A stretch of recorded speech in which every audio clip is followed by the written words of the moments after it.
Nova karting sezona startala je prvom nagradom Prelučke legende Čakovec 2013. Utrkom na stazi Belica nadomak Čakovca uz nastup 36 vozačica i vozača iz 12 hrvatskih klubova. Riječki autoklub Ri Autosport bio je uspješan organizator. Promjenjivo vrijeme, povremeni pljuskovi dan uoči utrke ipak nisu pokvarili svojevrsni karting spektakl na otvorenju sezone. Od ove sezone 2 bodovne utrke voze najmlađi kartingaši klase Limač 50. Na startu ih je bilo 5. Prvu utrku ciljem je prvi prošao Leon Zelenko iz Koprivničke Podravine ispred simpatične Lee Šajnić, članice karting kluba 1 Zagreb, koja mu je pobjedom uzvratila u drugoj vožnji. Budući da se nagrađuju svi, vrijedi spomenuti preostalu trojicu, Fran Kranjac, Josip Lozić i Ijan Šopić vozili su među limačima. Na startu su najbrojniji bili sudionici klase minikart, među njih 14 puno favorita za pobjedničko postolje, no u utrkama su se izdvojila trojica, ostvarivši identičan poredak u obje bodovne vožnje. Zagrebčanin Jan Pokos prvu je utrku prošao ciljem prvi ispred Riječanina Matije Jurišića. U drugoj utrci Jurišić zaostao nepune 3 sekunde. Iza njih sigurnu treću poziciju u obje vožnje održao Leo Srđenović, Podravina Koprivnica. Dvostruki trijumf i 2 zlatne medalje osvojio je pobjednik klase KF3 Luka Mavrin, KK1 Zagreb, kojim su najveći rivali bili Juraj Kovačić, FM Team Zagreb i prošlogodišnji prvak William Mucak, KK1 Zagreb. Mucak je nekoliko krugova i vodio, ali je u jednom trenutku bržima od sebe dao do znanja da ga prestignu i tako okončao natjecanje na trećoj poziciji. Trojica su vozača, Ivan Berton, Leo Mladenić i David Šugar, imali tehničkih problema pa su ostali bez bodova. Poslastica manifestacije sigurno su bile utrke najbržih i najiskusnijih hrvatskih kartingaša klase KZ2. Višestruki prvak Filip Romić, Kobra Virovitica, ostvario je 2 pobjede iako je u prvoj vožnji imao žestokog rivala u Karlu Golubu, KKGB Zagreb, koji je poveo utrku. Ali se u trećem krugu zavrtio na stazi, izgubio puno vremena i pao na predposljednju poziciju. Romić je prvu utrku okončao u svoju korist ispred Tomislava Pavlića, Sveta Nedjelja i Nikole Samaržije, FM Team Zagreb, dok je drugu dobio ispred Goluba i Pavlića. Nisu proglašeni rezultati 2 klase, minikart i KF3 zbog nepravilnosti, što ih je na završnim pregledima tehnička komisija pronašla na motorima pobjednika 2 klase, Jana Pokosa i Luke Mavrina. Postupak je u tijeku. Time niti ekipni ili timski rezultati nisu konačni.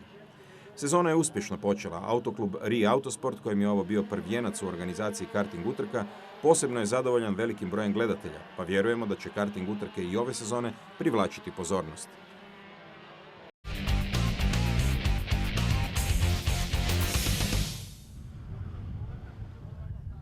S obzirom na vremenske prilike koje posljednjih tjedana maltretiraju cijelu Hrvatsku, organizatori ovogodišnjeg jurinog slaloma iz zagrebačkog AKK Zanatlija opravdano su strahovali da bi im planove mogla poremetiti kiša. Ipak imali su sreće uoči 4. ovosezonskog natjecanja u autoslalomu, koje se bodovalo za prvenstvo Hrvatske, prvenstvo Sjeverne lige i prvenstvo Zagreba.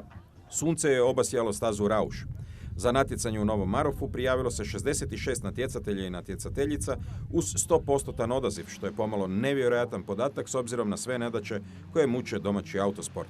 Pa mogu reći s obzirom na situaciju da smo zadovoljni sa brojem vozača koji se pojavljuju na utrkama i nadam se da će taj trend biti i do kraja ove natjecateljske sezone. Vrijeme nam je ipak, čini mi se da će se vrijeme služiti do kraja. Bilo je stvarno škakljivo, gledali smo ne samo danas, nego svih ovih dana kako će biti vrijeme, osluškivali meteorološke prognoze i jutros je počelo dosta sa kišom, mokro sve, ali dobro, dečki imaju kišne gume, malo su probali kako staza izgleda i mokra. Evo sad se posušila, vidim svi su promijenili gume, suhe gume, očekujem jednu dobru i žestoku borbu međusobnu njih pa da vidimo tko će biti prvi. U takvim gotovo idealnim vremenskim uvjetima najbolje se snašao Nino Andrejević iz AK Opatija za upravljačem sjajno pripremljene zastave 750. Dominaciju je najavio već u prvoj vožnji da bi u drugoj samo podebljao prednost u odnosu na konkurenciju. U trećoj se mogao opustiti jer se nitko nije uspio približiti vremenima mladog vozača iz Lupoglava. Pa naravno da sam zadovoljan. Prvo mjesto je uvijek lijepo osvojiti. Kako je izgledalo to iz kokpita? Pa super, staza je bila, staza u Marofu je odlična, novi asfalt i sve je super organizirano, tako da je bila lijepa utrka. Nakon nešto slabijeg rezultata u prvoj, Bojan Juranić u preostale 2 vožnje Ušao je maksimalno koncentriran. To mu se na posljedku isplatilo jer član AKK Petar Klepac ostvario je najbolje vrijeme treće vožnje koje mu je donijelo drugo mjesto u ukupnom poretku, prvo u klasi 8. Ovo mi je prva sezona da vozim slalom i prvi put sam ovdje i poduševljen sam. Lijepo i odlično. Prvi put znači da niste ni poznali baš tako? Ne, nisam poznao ni stazu, niti općenito sport. Lani sam počeo se baviti time i jako dobro. Treće mjesto u ukupnom poretku osvojio je Daniel Dominko u glasnom, ali i vrlo brzom jugu. I njemu je prva vožnja poslužila kao dobar trening, da bi u nastavku natjecanja s dva vrlo ujednačena nastupa, član AK Dubrava, zasluženo izborio broncu u generalci.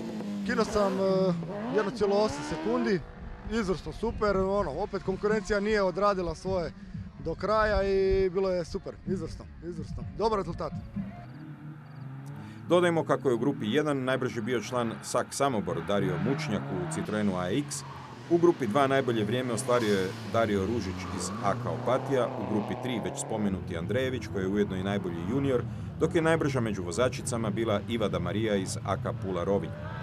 U najbrojnijim klasama najbolji su bili Aljoša Kinkela u klasi 1, Dario Mučnjak u klasi 2, te Tomislav Radovanić u klasi 5.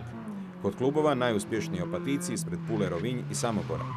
Sljedeća utrka, po mnogima najatraktivnija ove sezone, vozit će se 16. lipnja na zagrebačkoj Branimirovoj cesti. Sudeći prema najavama, tamo bi gužva trebala biti još i veća jer očekuje se nastup 100-tinjak vozačica i vozača.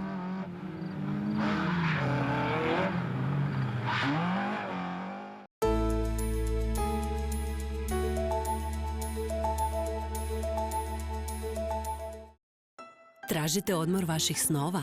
Laguna Poreć čeka vas raširenih ruku. Uronite u zelenilo netaknute prirode. Kristalno plavetnilo mora. Raj za vaša osjetila. Bogatstvo povijesti i kulture. Udobnost i mir za uživanje. Vrhunski hoteli, apartmani i kampovi. Otkrijte nove doživljaje. Poreć, Istra, Hrvatska. Odmor za pamćenje.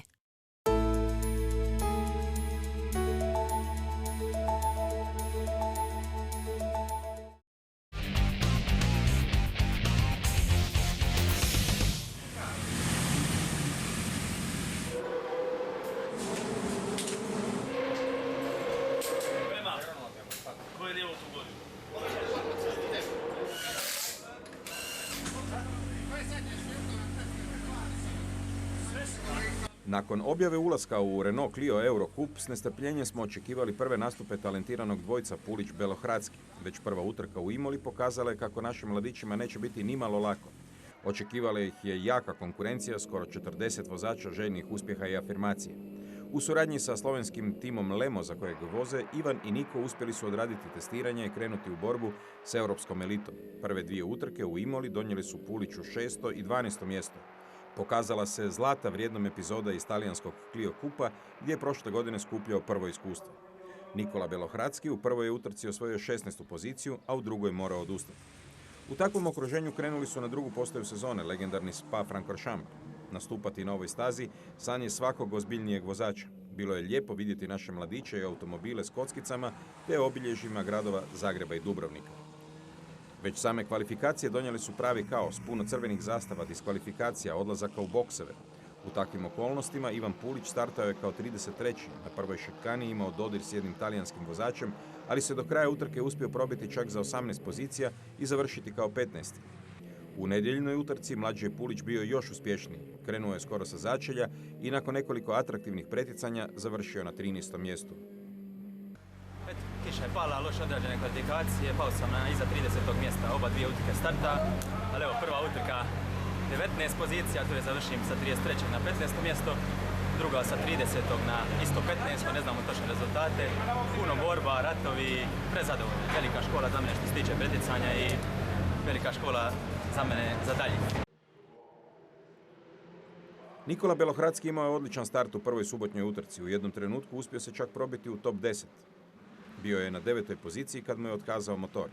Nažalost, morao je odustati. Ništa bolje nije bilo ni u nedjelju. Zbog problema s novim motorom morao je startati iz boksa i na kraju završio kao 31. Prva utrka u subotu, nažalost u drugom krugu bloknuo mi je motor i morao sam odustati. I danas u nedjelju u krugu zagrijavanja motor mi je počeo trkirati zbog manjka okretaja. Imali smo tehničkih problema i nažalost morao sam startati iz boksa i završiti sam među zadnjim. Nakon nastupa na 2 od 6 velikih europskih staza, situacija je sljedeća. Najbolji hrvatski plasman je 6. mjesto Pulića iz Imole i to je za sada jedini rezultat u top 10. Biće ih sigurno još, jer su oba naša vozača bila blizu tom ostvarenju. Trenutačno se Pulić nalazi na 11. mjestu ukupnog poretka, u vodstvu je Francuz Nicolas Milan. Sve je to dio skupljanja iskustva koje će, vjerujemo, brzo dati plodove. Sljedeće utrke voze se na austrijskom Red Bull ringu 20. i 21. srpnja.